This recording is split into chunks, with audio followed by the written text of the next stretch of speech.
Guys, nandito po ko ngayon sa malalaking talong.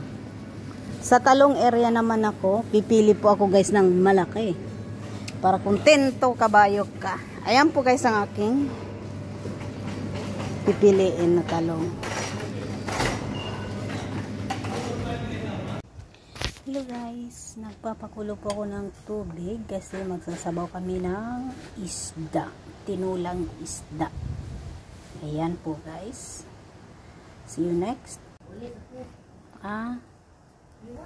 So ayan guys, ang isda. Dahil kumukulo na. Pabuo siya guys, pabuo.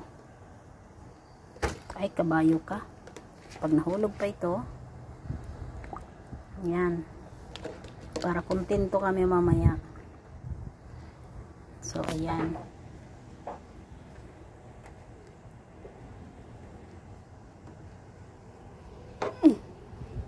Takpan. Tapos mamaya guys, pitsay naman. Kunti lang. Tingnan mo. Sayang po guys. Gulo na siya. So ayan po guys, pitsay naman ang aking nilagay.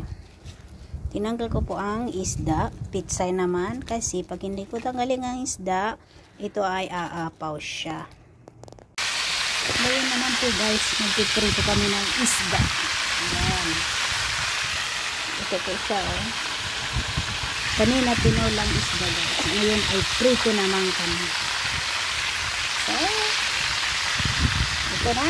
Ako'y nagugutom na.